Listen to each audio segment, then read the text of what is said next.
Isolation. Isolation is a state of pure loneliness that typically breaks even the strongest individual. We've seen it through different mediums, through television shows, we've seen it through psychology reports, and interestingly enough, we've seen it in video games.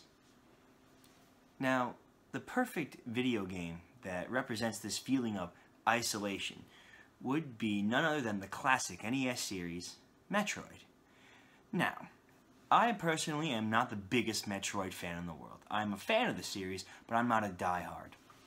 So I'm taking this video during the month of October to talk about the video games of the Metroid series that I've personally played and their relevance to me, and talk about how I thought about them, what my first opinion was, what my opinion was later, as opinions are likely to change. So the first Metroid game that I ever played was not Metroid 1. It was actually, believe it or not, a little game for the Game Boy Classic called Metroid 2: The Return of Samus. Now, I didn't actually own this game until I was maybe 20 or 21, something like that. I remember playing it when I was in daycare, and someone had a Game Boy and a Game Boy Color, and they let me borrow this game. Now, I don't remember actually getting very far in it. All I remember was that shooting stuff is fun. And that was actually my first introduction into the Metroid series. I had never played anything before that because I was really too young for it.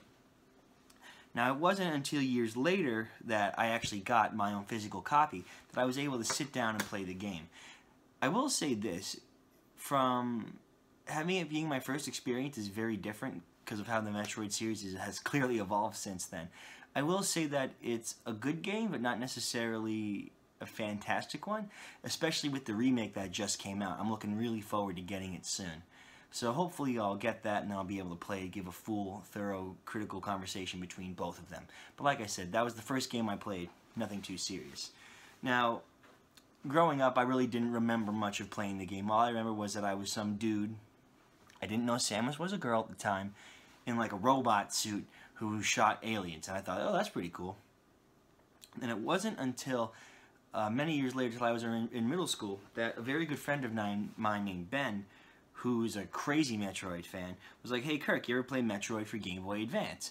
And I was like, no, I don't even know what that is.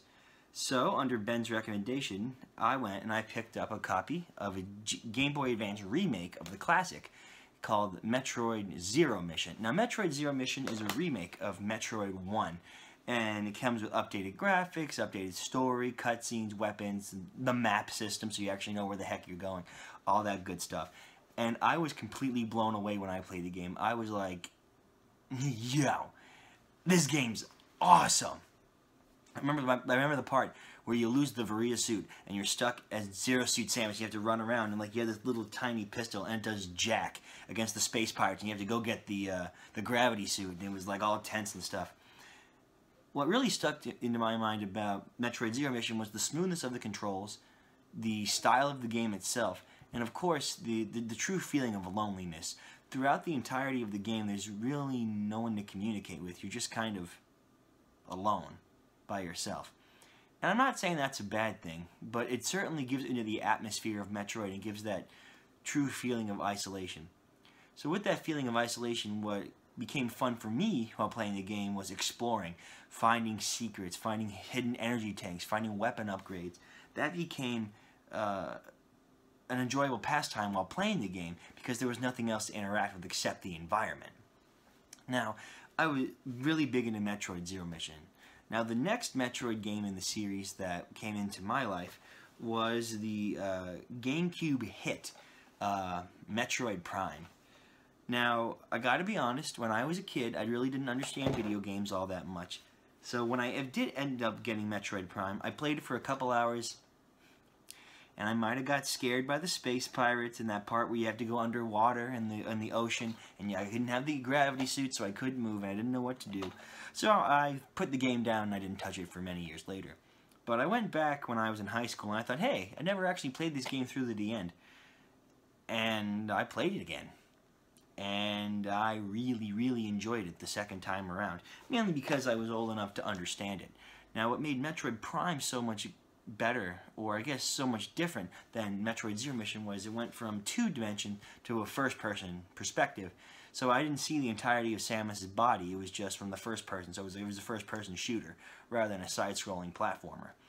And to its defense, that was pretty awesome, to be able to take a two-dimensional game and put it in a three-dimensional plane and have it be successful.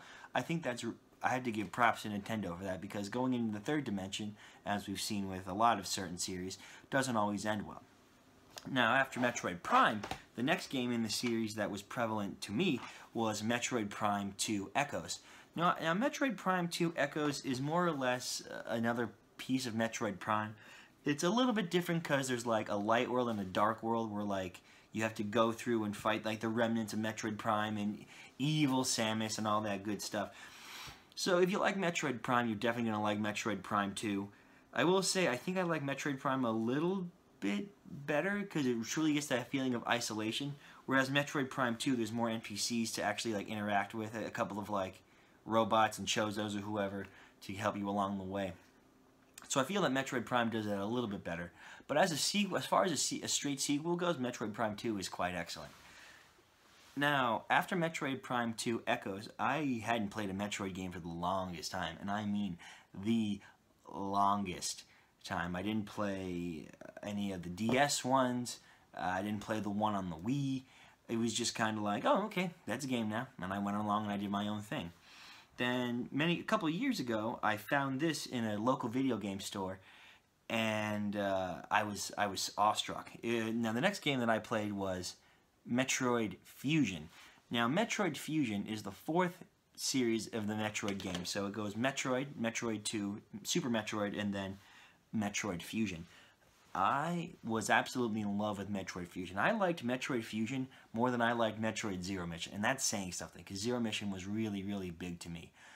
The plot of Metroid Fusion is that Samus, after rescuing the Metroid from Super Metroid, she gets in contact with a thing called the X-Virus, and the X-Virus contaminates her suit, and they have to use Metroid DNA to fix her body. And of course she wakes up and the space station's being attacked by the X-Parasite, and you have to escape and find weapons and armor and all those cool upgrades. So a lot of the things from Metroid Zero Mission carried over to Fusion, but it was just the atmosphere of being weak throughout the entirety of the game and having like surrounding that dead space station, I think really played to the appeal to me. Plus I like fighting the SAX, that's the Metroid, the X-Virus version of Samus that like haunts you and follows you and stuff. So I thought that was actually really, really cool. So up to this point, I would say Metroid Fusion would be my absolute favorite Metroid game that I've actually played. So the last Metroid game that I played is one that a lot of people played before me, and some consider it to be the best of its generation, some consider it to be the best in the series. The game I'm talking about is the phenomenal hit from the good old Super Nintendo, Super Metroid. Super Metroid blew my mind. Now, the first time I was ever actually introduced to Super Metroid was during my time playing Super Smash Bros. Brawl, and how you could like unlock those little bits of games, and I played like the first like 5 minutes of Super Metroid, and I was like, well, that's really cool, I'd like to get a copy of that. So, lo and behold, I found it in a video game store, and I said, I'll take Super Metroid, please, and that was the end of that. Super Metroid plays very similarly to Metroid Zero Mission and Metroid Fusion. I will say, though, the story is phenomenal. I love the atmosphere. Everything about Super Metroid just feels perfect. And that comes from me playing like a bunch of other ones from across the Metroid timeline or what have you. But just Super Metroid, I personally believe, is the best in the series thus far, and is the most, the one that pushed the most boundaries. You know, that's the one that gave us the map system. That's the one that gave us more solid plot. Plus, it has the iconic fights with Ridley, the Varia suit, the gravity suit, the screw attack. All these incredible tropes that are in every Metroid game now truly stemmed from the success of Super Metroid. And like I said, I'd have to make that one my favorite. Although I will say Metroid Fusion would be a close second, if not tied, with Super Metroid. That's just how much it means to me. Now, the last one that I've gotten in the Metroid series was Metroid Prime 3 Corruption. If I'm being completely honest, I haven't actually played the game yet. I'm thinking about going back to Metroid Primes 1 and 2 to give them a retry, to get them, get me back in the mode of, okay, first-person shooters, not a side-scroller, get back in the story. And then I'll be able to adequately give that one an honest playthrough. So that being said, that concludes my knowledge of the Metroid series, or only the games that I've played. I do plan on getting the remake of Metroid 2 for the 3DS, given that I shot. Plus, those amiibos are really, really cool. And I also kind of want to play Other M. I know that one's kind of split between the fan bases of Metroid, but I just want to give it a fair shot and see what my personal opinion is. But anyway, thank you guys so much for watching. I hope you enjoyed my 2 cents on the Metroid series, and I will see you guys in the next one.